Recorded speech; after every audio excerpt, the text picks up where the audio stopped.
Я приветствую вас, дорогие друзья, уважаемые гости и подписчики моего канала. Всем большое спасибо за то, что следите за новыми выпусками. Руслан Калинчук, публицист, со мной на связи прямо сейчас. Руслан, приветствую вас.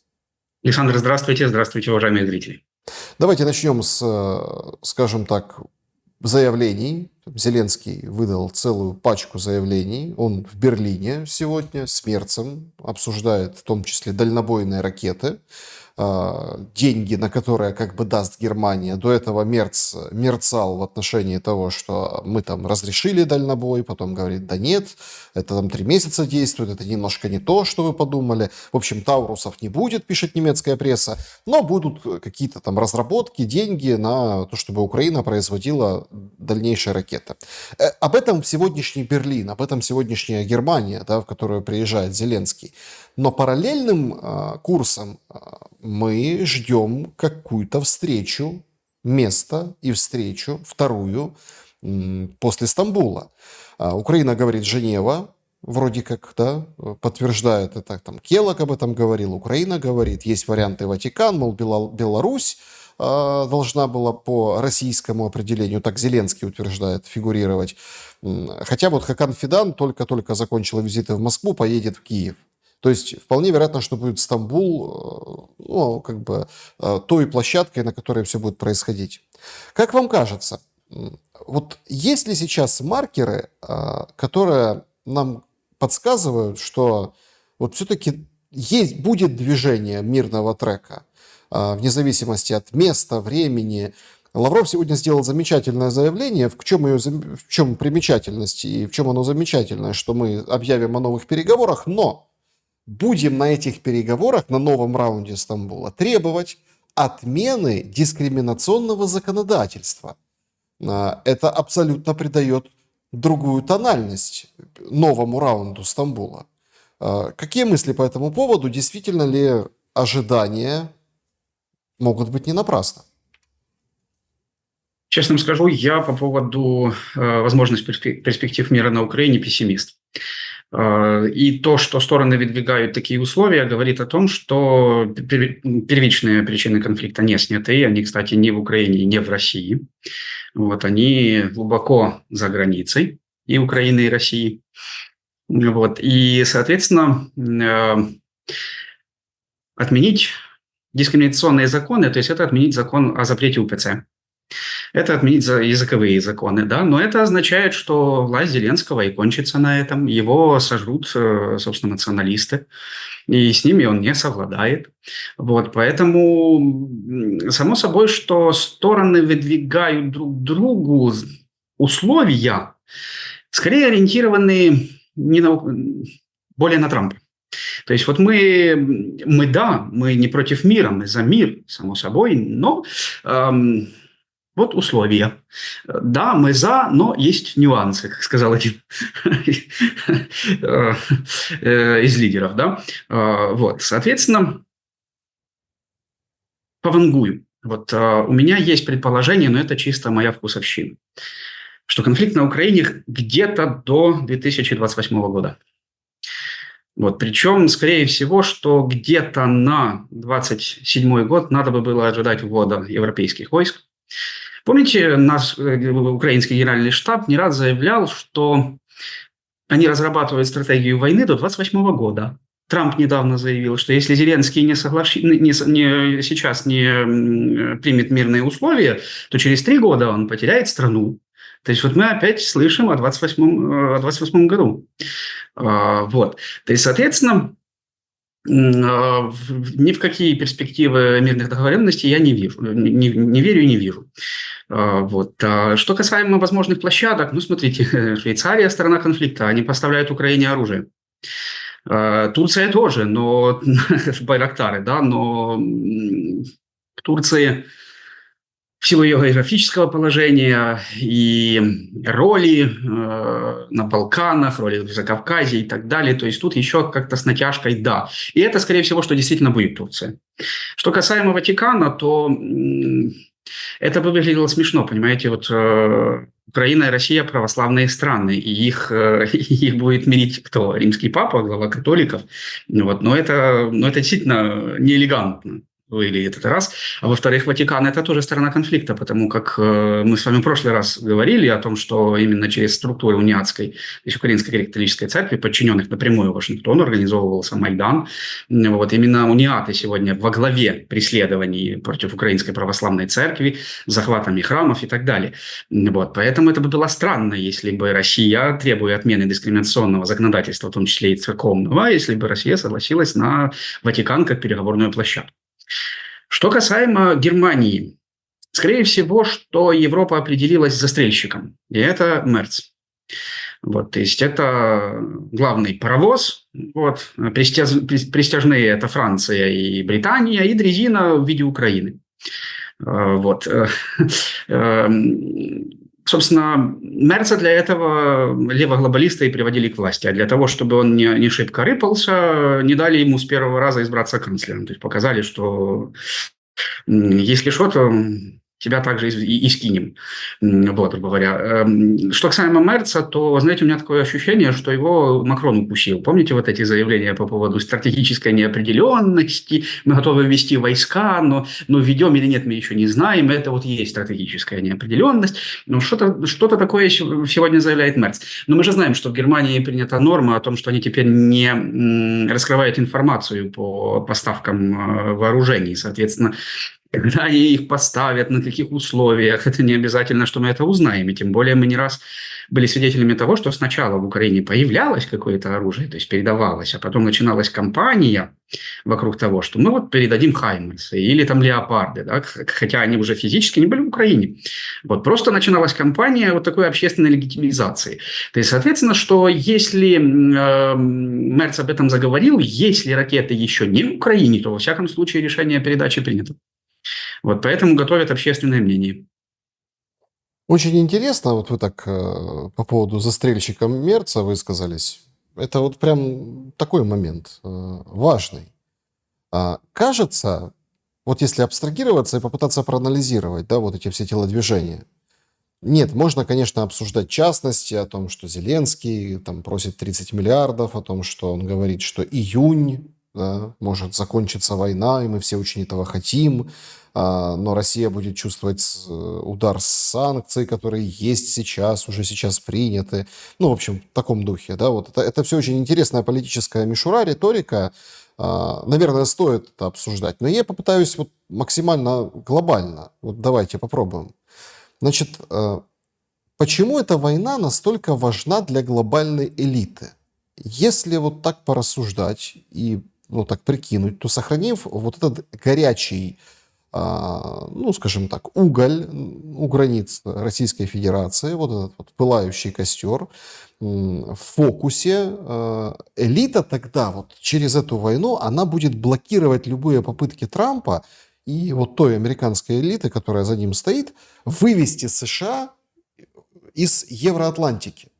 То есть мы же видим этот курс, да, Трамп, вот и сейчас он говорит, да, вот даже отношения с Канадой, это же потрясающе. Говорит, значит так, там сколько, 60 миллиардов, там 61 миллиард, и будет наш золотой купол простираться и над вашей территорией. Нет, хотите бесплатно, вступайте в США.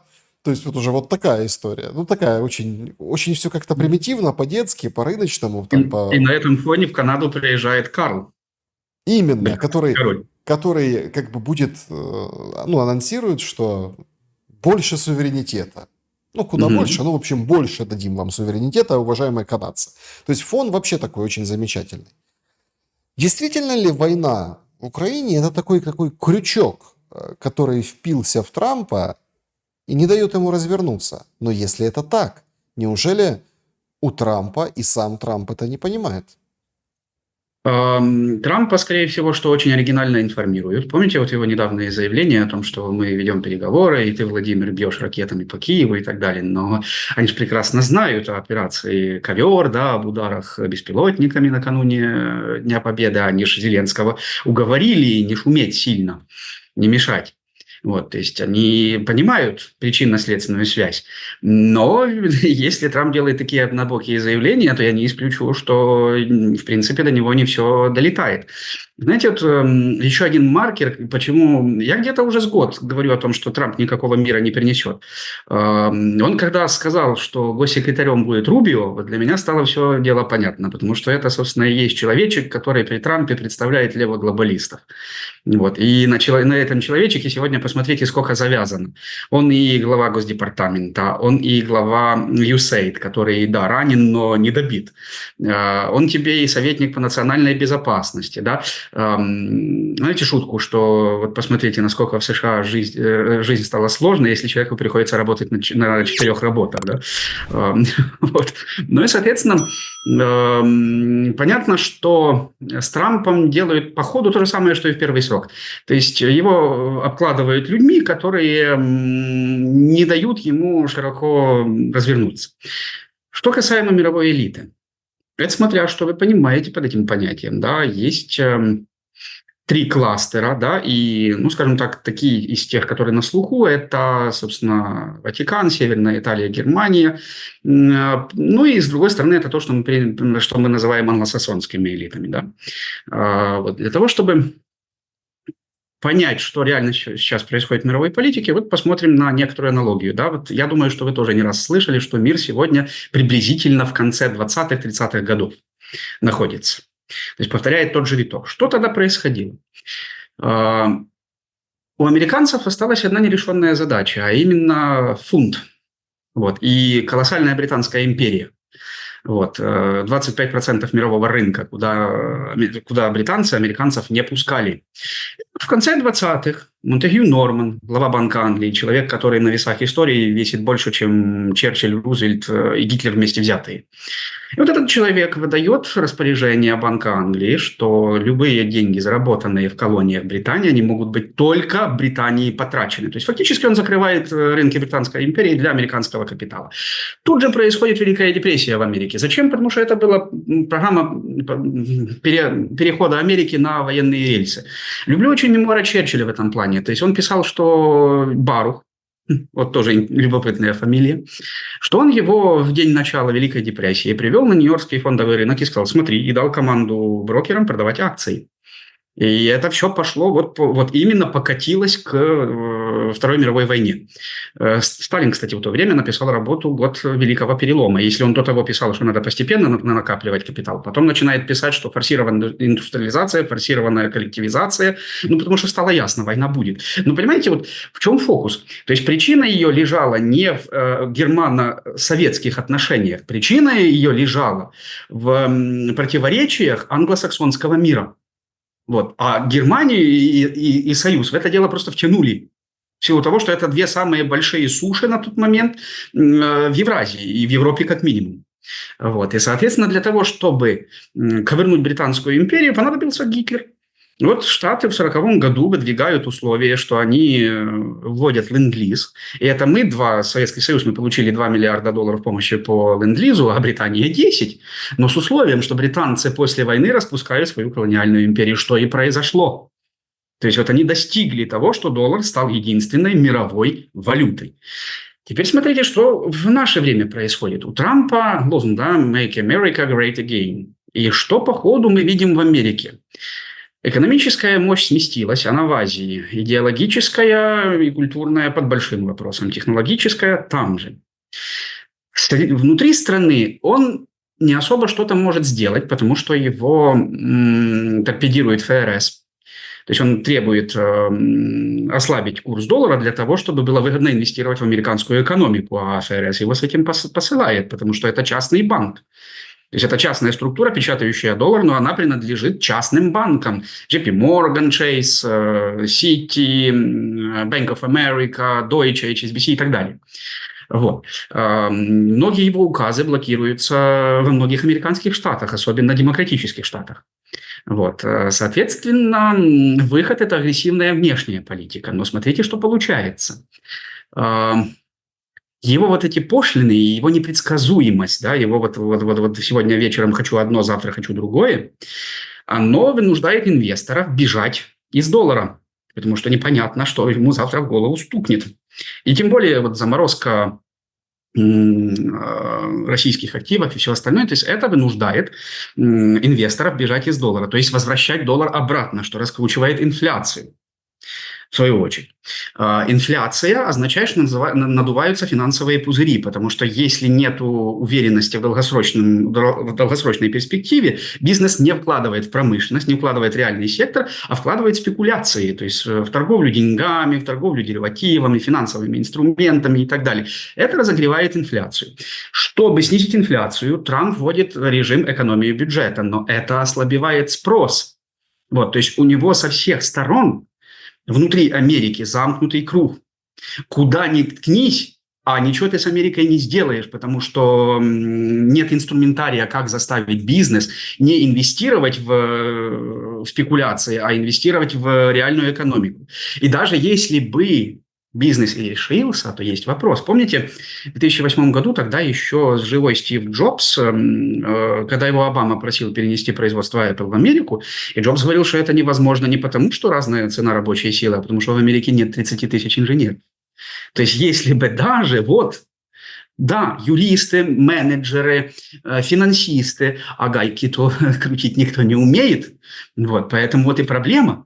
Что с этим всем делать? И для меня кажется, что у Трампа есть два вероятных сценария. Первый – это вылезти из ситуации по Украине, в которую его втягивают леволибералы, левоглобалисты, но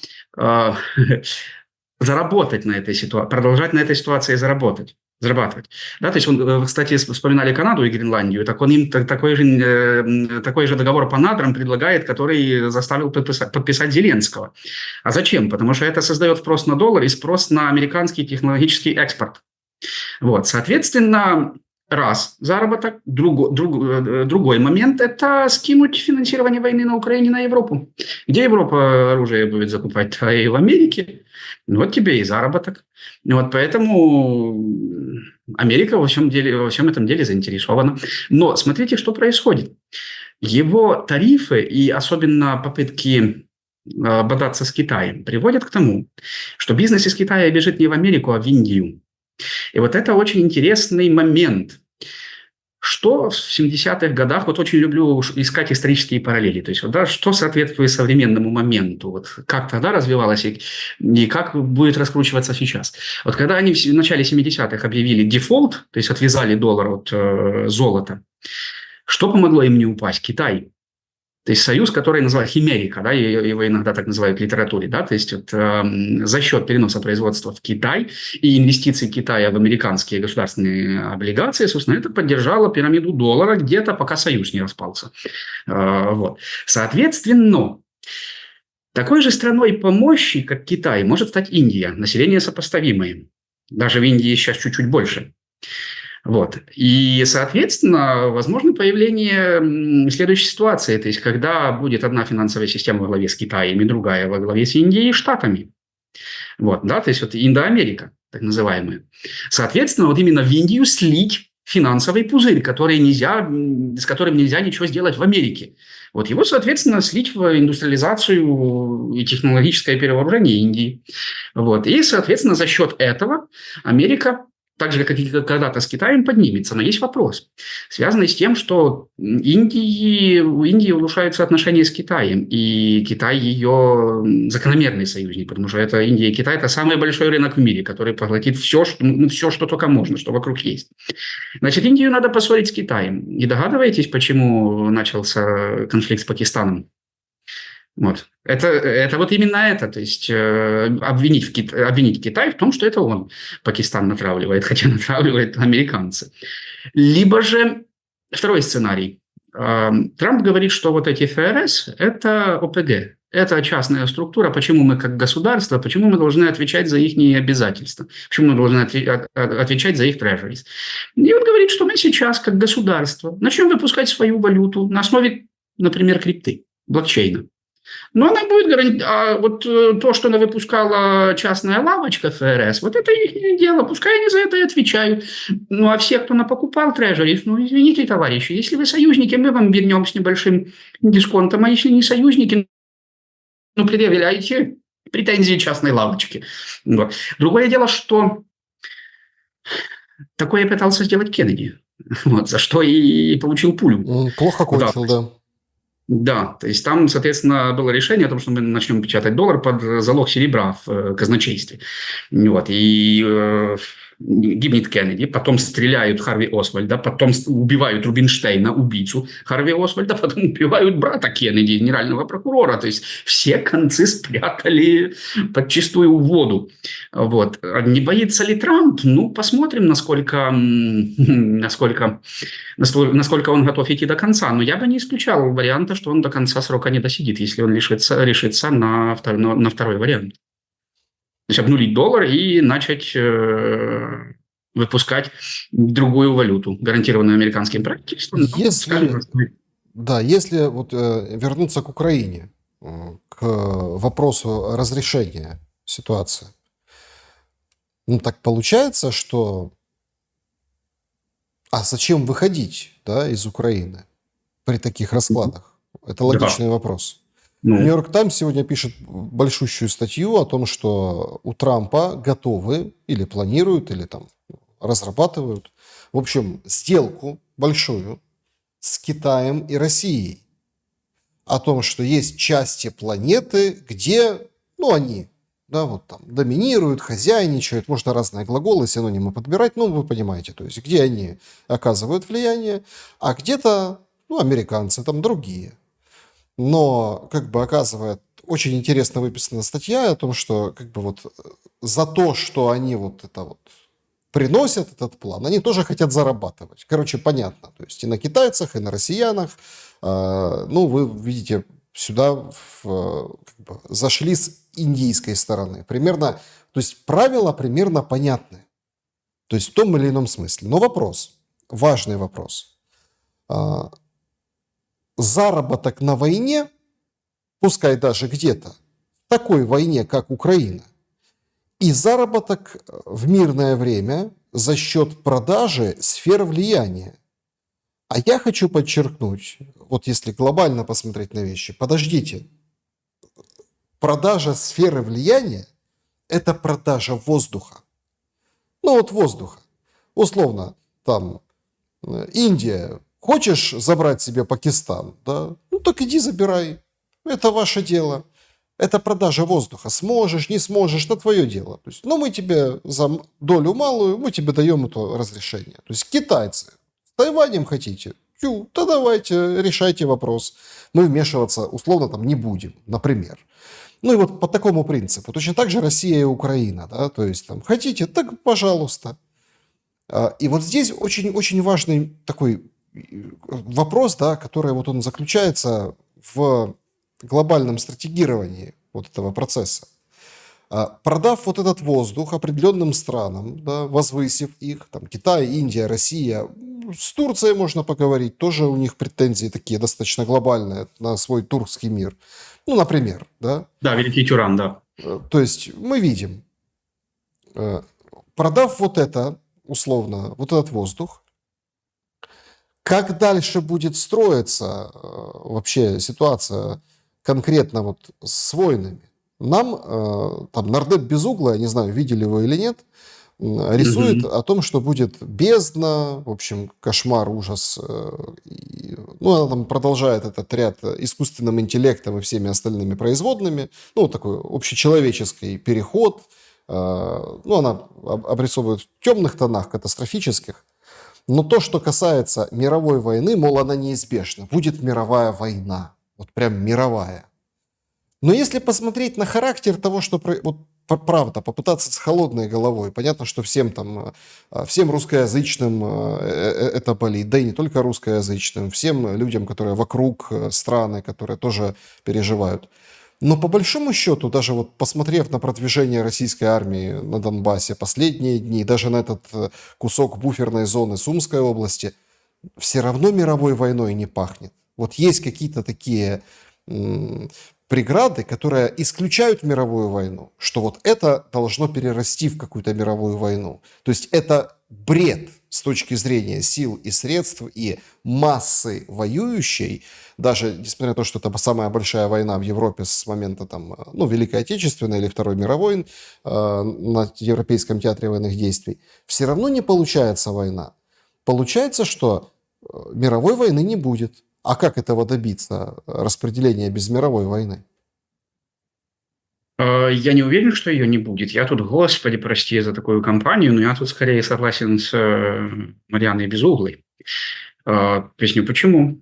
Да, оно выглядит как сущий дебилизм, новая мировая война, но посмотрите, между первой и второй прошло 20 лет.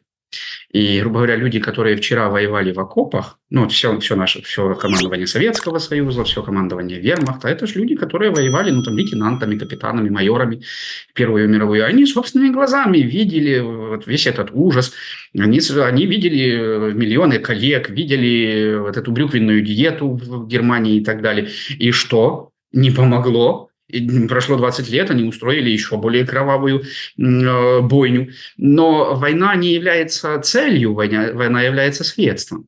Вот, скажем, если это Первая и Вторая мировая, что являлось средством? Это разрушение традиционных обществ. Вот. Это уничтожение сильных валют, привязанных к золоту, да, и, соответственно, гегемония доллара. Вот, соответственно, речь сейчас именно о том, кто вокруг чего, вокруг какого, как это заново пересобрать, и причем пересобрать так, вот, чтобы те, кто ныне рулит миром, чтобы они оставались у руля. Очевидно, что растут разные центры силы в мире, ну, так называемая многополярность, да, то есть, с одной стороны, укрепившаяся Россия, с другой стороны, Китай, Индия, Бразилия. Вот. Ясное дело, что у них растут аппетиты. Ну, и знаете, вот эти предположения, что там американцы концентрируются на Америках, Россия забирает Африку, условно говоря, да, там Китай, Среднюю Азию, Восточную Азию. Ну, это все прикидки, да, то есть мы все не пророчествуем, а прикидываем сценарии, прикидываем варианты, да. Вот, соответственно, каким образом перераспределить все это дело, чтобы богатства продолжили течь туда, куда они текут? Да, нужна большая война. И то, что оно, например, как вы говорите, в Сумской области, что оно так ни шатка, ни валка, так в этом политическая причина. Вот, потому как, знаете же, что боролся товарищ Сталин все 30-е годы? Чтобы Америка не выступила на стороне Гитлера. Потому что до последнего сохранялась эта вероятность. За 3 месяца до нападения Германии Рузвельт сказал, что если СССР позволит себя спровоцировать или нападет первым, американцы выступят на стороне Гитлера. Вот. Соответственно, нужна была такая игра, чтобы Запад раскололся. И он раскололся. То есть в результате был Советский Союз и Америка против объединенной Европы. Что-то такое хочет сегодня достичь и российское руководство. Приблизительно. Ну, каких-то вот таких вот главных чертах.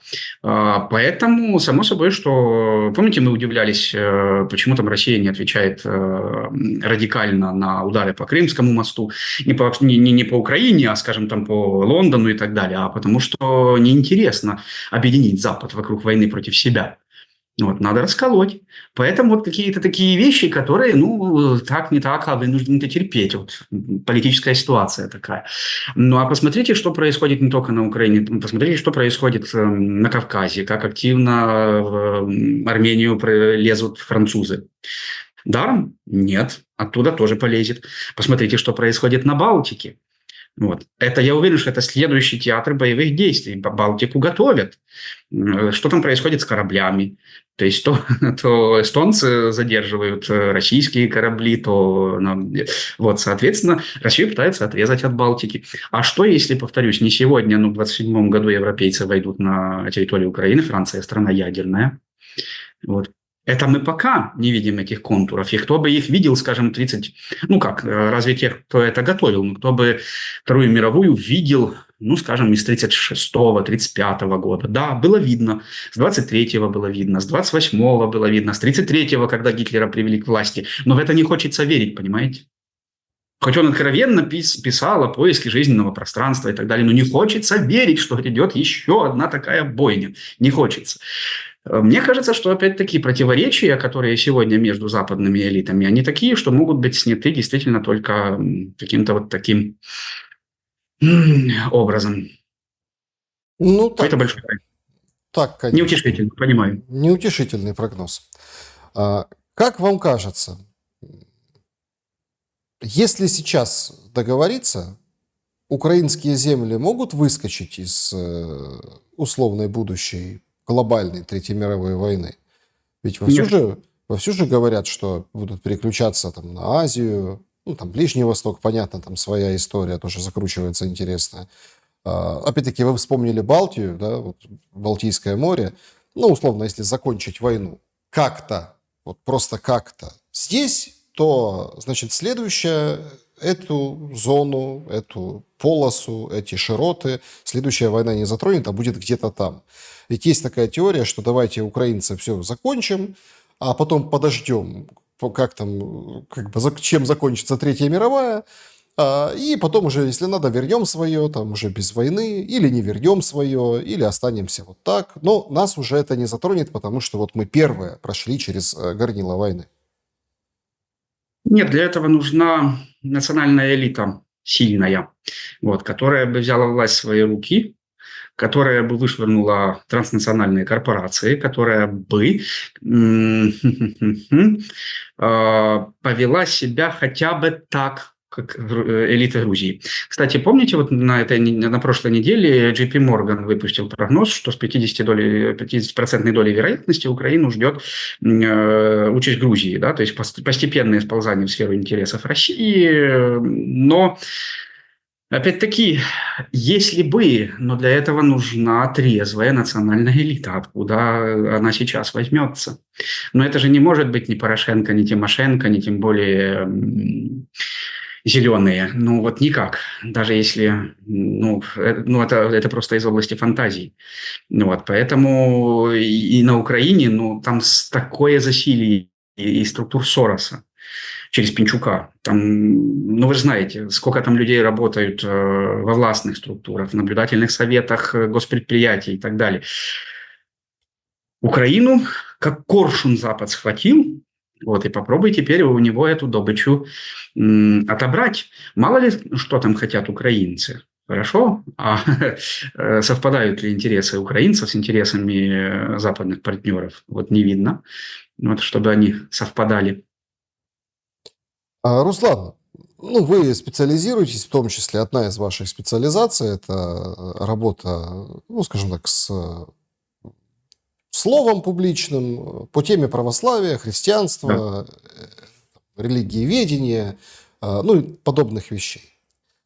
Сегодня вот остаются считанные дни, кажется, да, когда заканчивается вот этот льготный период, давайте я так это цинично назову, по законодательству Украины, при этому закону, четкий закон, его даже голосовали в парламенте как закон о запрете УПЦ в Украине. Вот прям четко.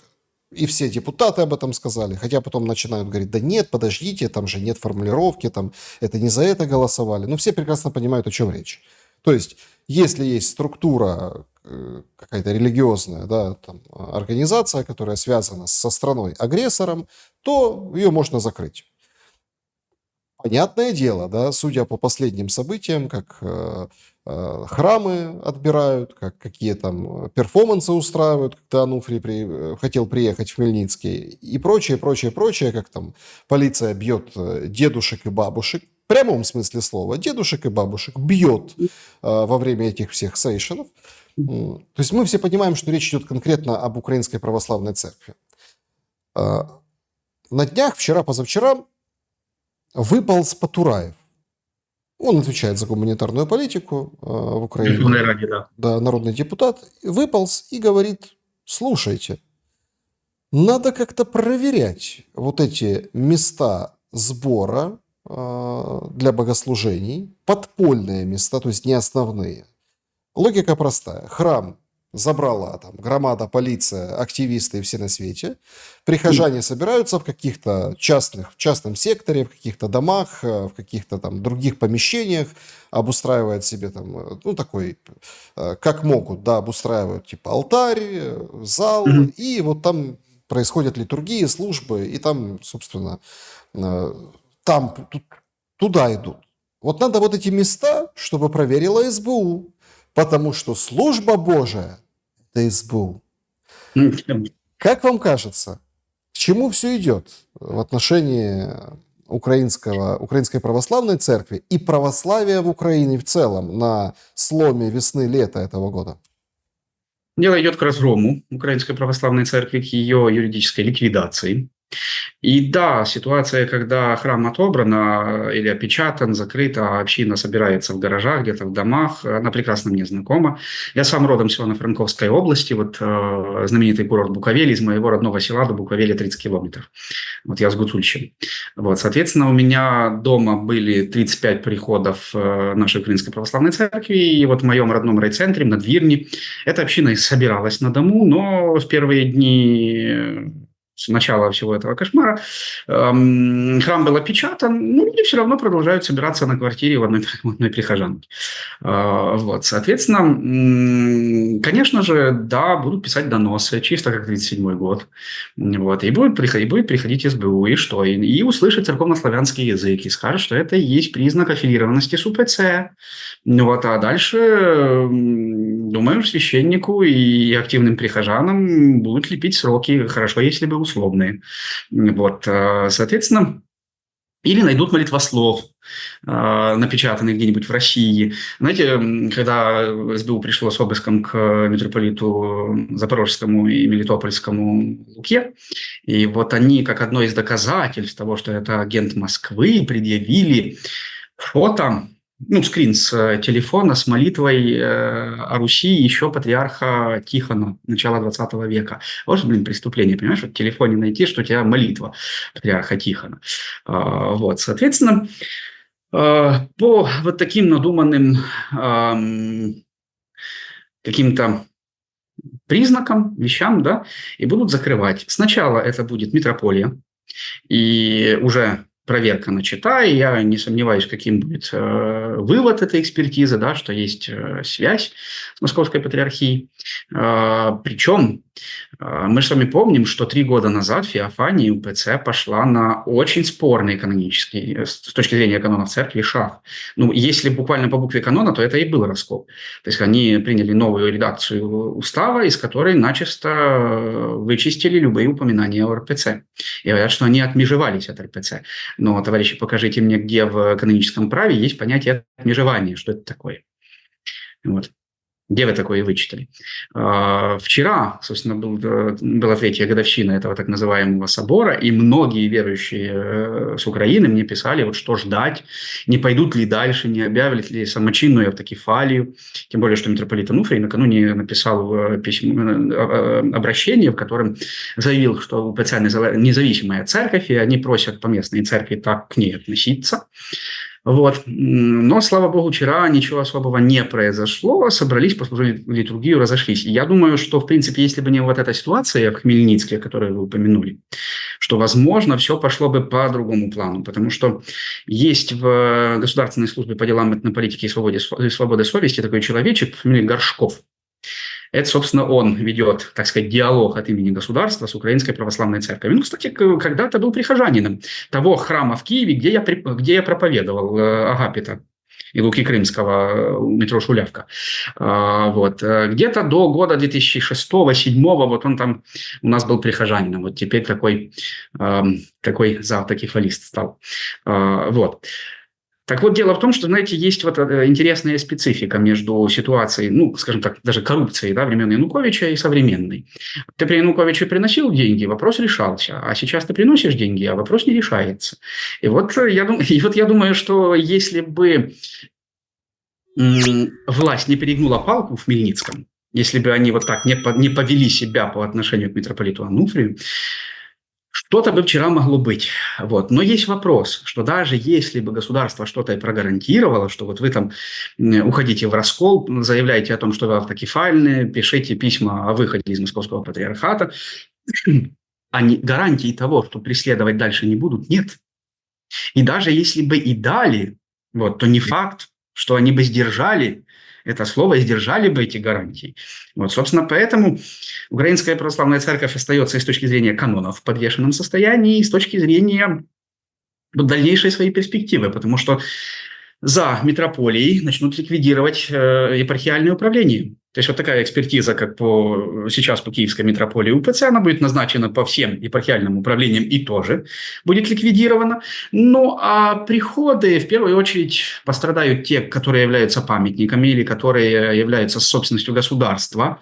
То есть, а церковь их арендует, да, снимает эти помещения. Это приблизительно 4000 общин. Они будут вот сходу под ударом. Это то, что конфискуют в первую очередь. Вот. Еще те храмы, те общины, где все в порядке с документами на землю, на сам храм, вот эти еще какое-то время продержатся, потому что там будет сложнее их чисто юридически ликвидировать.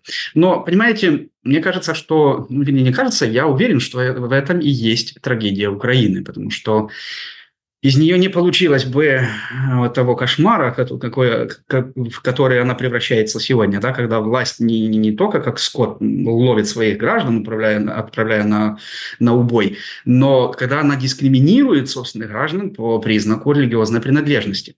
Но что означает есть связь с РПЦ? СБУ может предъявить, что УПЦ исполнила какое-то распоряжение патриарха Кирилла? Мы видели такие документы? СБУ может предъявить, что с начала, там, не знаю, хотя бы 22 года, что УПЦ исполнила какое-то распоряжение Священного Синода Русской Православной Церкви? Мы видели такие документы? Нет. Да, есть каноническая связь, но это, понимаете, то, кого священник поминает за литургией какого патриарха, это не дело чиновника, понимаете? То есть тут, это не предмет светского права, за кого я молюсь. Понимаете, государство мне не может указывать, кого мне на молитве поминать, за кого мне молиться. Это не предмет светского права, это чистой воды дискриминация. Вот. И подогреваемое такое, потому что, там ТСН и СТВ, все они заявляют, что вот там вражеская агентура, и приводят вот случаи, когда там какие-то священники где-то что-то там поснимали, какие-то видео и так далее.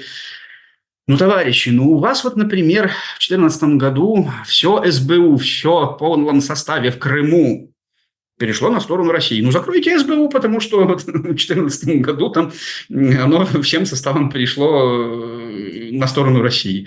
Но, понимаете, нету агентуры внутри ГУР или где нету. Но, извините... Нет, смотрите, когда Малюк задерживает своего зама, начальника борьбы с террористической деятельностью, на камеру и лично, который там служит долго очень, да, лет 10 уже служит, Роспослужбе, и вот он его берет, они там слежку учинили. Это же вот все было недавно, просто мы забываем, у нас поток информации, мы забываем по поводу агентов, да, только о многом говорит. Так давайте тогда СБУ запретим, потому что в СБУ нашелся человек, которого Малюк лично задержал. Но это же применение коллективной ответственности, понимаете? То есть, если есть случаи какие-то вот такие, то причем тут вся конфессия. Но, извините, у нас в Конституции записан запрет на применение принципа коллективной ответственности. Он международным правом запрещен. Но Украина и право – это, знаете, как сухая вода или квадратная земля. Это где-то вот так и звучит. Вот. И я уверен, что если бы на Украине по-другому работала церковь, если бы она не была столь ленива, если бы она не была столь... я даже не знаю, что столь забронзовела. Вы знаете, вот проблема УПЦ – это даже не украинская власть, и даже не раскольники. Это отсутствие стратегического видения развития церкви, то есть отсутствие людей, которые бы могли формулировать церковную задачу, понимаете? То есть, которые вы бы понимаете, понимали... что вы тоже достаточно... Вы сейчас говорите на гонимых, что они сами виноваты. Вы сейчас говорите на девушку, которая надела короткую юбку, что она сама привела к какому-то инциденту. Может, чем-то так и звучит. Нет, но на самом деле это попытка какой-то рефлексии, да, подумать, почему оно... Так она что рефлексия? Смотрите, может быть, суть глубже, это я вот непосредственно в добро без кулаков, что там ударили по одной щеке, подставь другую. Ведь даже если сравнивать, например, вот по этим позициям, УПЦ и РПЦ, Ну, голос там РПЦ слышен, потому что есть Кирилл, ну, имеется в виду во власти и так далее. Но по большому-то счету, что мы видим? Бегают с этими крестами, то есть, да, в одних регионах их закрашивают там на гербе, в других нет. Это Сказать, правда. что РПЦ имеет какую-то такую, ну, такую, знаете, ну, ну, такую весомость, что ли, в общественном, и без политической, общественном дискурсе в Российской Федерации, ну, тоже сложно сказать. Ведь в этом же и суть, ну, там, суть в смиренности, суть в самом учении. Поэтому тут, понимаете, в чем дело? Тут, когда ты говоришь, ну, вот условно, что там этот плохой, ну, ты сравни с вот этим и попытайся сделать это объективно. Спасибо, что, как говорится, там на гербе вернули кресты на сайте президента Российской Федерации. И то после такого скандала, и после того, как люди начали правда видеть, что они пропадают.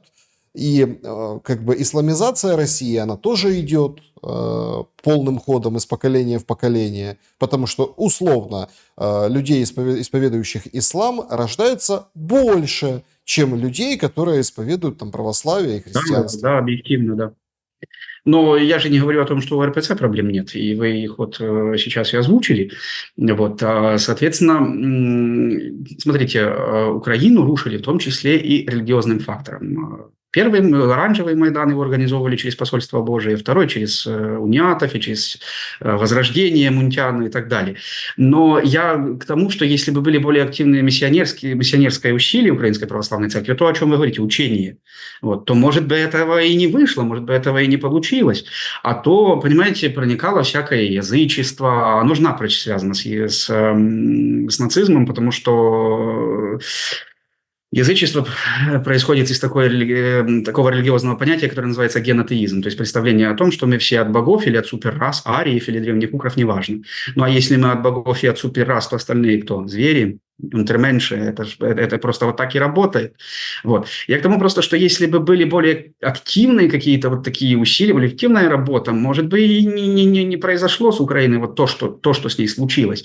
Ну а теперь, да, все пожинают плоды, в том числе и церковь, к сожалению. Если подвести черту, перспектива какая? Ну, вот как вы видите. Вот вы так употребили в начале этой темы, да, что УПЦ ждет разгром. Да. А как это охарактеризовать, описать на практике? Ну, вот обычному там. Ну, или как знаете, я так ввел такой термин. Есть воцерковленные люди, есть невоцерковленные. А есть полувоцерковленные люди. То есть, да, действительно, они там крестились когда-то, да, действительно, там приходили на Пасху, да, даже, может, пару раз в жизни. Ну, ходят только светить яйца, Нет, понял. ну подождите, даже пару раз в жизни, может, даже и там причащались, исповедовались, почему бы и нет, может, там тоже там просто в воскресенье приходили несколько раз. Но это не системная история, то есть понимаете, да, то есть среда и пятница никто не постится, особенно пятницу. Я имею в виду, когда нет большого поста. То есть вы понимаете, о чем я. Такие Да, конечно. полувоцерковленные люди. Вот как им объяснить, что такое разгром УПЦ? Что это такое? Смотрите, ликвидируется митрополия как главная структура УПЦ на Украине. Соответственно, вас лишают юридической регистрации. То есть вот вы как община, вы владеете каким-то имуществом, например, храмом, землей и так далее. А вот государство отменило юридическую регистрацию вашей общины. И, соответственно, с кем договор, кто владеет, непонятно. Соответственно, статус этого имущества. Да? Другая вещь с оплатой коммуналки и всего остального. Потому что если у вас нет статуса юридического лица, вы просто не можете открыть счет в банке. А значит, вы просто не заплатите, например, за электричество, за воду. Вот, и вот подобные услуги. Что еще? То, о чем мы с вами уже проговорили. То есть, хорошо, вы зарегистрируете, вот вас лишили юридической регистрации. Вы регистрируете храм, как, например, социальный центр. Да? А храм уже как бы при нем. То есть, у нас не община, не церковная община. У нас, например, там какой-то, ну, не знаю, центр оказания помощи голодающим, допустим. Да? А храм просто при нем. Но придет СБУ, кто-то напишет донос. Вот, найдут у вас в храме икону, ну, например, там, не знаю, патриарха Тихона. Вот, и скажут, что у вас тут пропаганда русского мира, а дальше начнутся уголовные дела на священника, на церковного старосту и так далее, и так далее. Вот, ну вот это и есть разгром, и это будет по каждому приходу. Посмотрите на мою родную Галичину. Мэры и губернаторы Франковщины и Львовщины уже гордятся и отчитываются о том, что в их областях УПЦ МП, как они говорят, нету.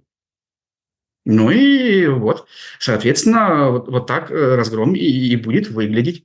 Вот, то есть будет отменена полностью юридическая регистрация. Ну, тут еще надо уточнить момент, что УПЦ сама по себе – это 12 тысяч отдельных юридических лиц. То есть это одномоментно сделать будет невозможно.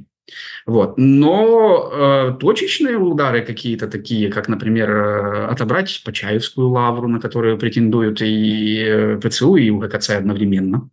Вот. Поэтому отобрать какие-то такие значимые монастыри. Вот. Это вполне, и это вот обозримая перспектива. Опять-таки, нет юрлица, это ничейное имущество. Кто им владеет? Пойди докажи. Да, вот такая перспектива. А что останется верующим? Ну, это вот катакомбы. Чисто, знаете, такое мнение у святых отцов, что церковь вышла с катакомб, и в катакомбы вернется. И вот на Украине мы этот процесс реально будем наблюдать. Вот, то есть будут вышвыривать из храмов. И причем вы видите, как они это нагло делают. Вот, например, как захватили кафедральный собор в Хмельницкий. Пришел человек в камуфляже в храм во время богослужения, подошел к диакону, выбил с рук Евангелие. И причем человек, не имеющий отношения ни к ВСУ, ни к территориальной обороне, ни к чему, просто одетый в камуфляж. Тут же нашлась девушка, которая это все на камеру сняла с комментарием: вот, московские попы бьют захисників. Ну, потому что после того, как он выбил у диакона Евангелие из рук, его прихожане скрутили, да и вытолкали. И к вечеру у собора стояла толпа, орущая москалим на ножи и всякие вот такие вот подобные безумные глаголы.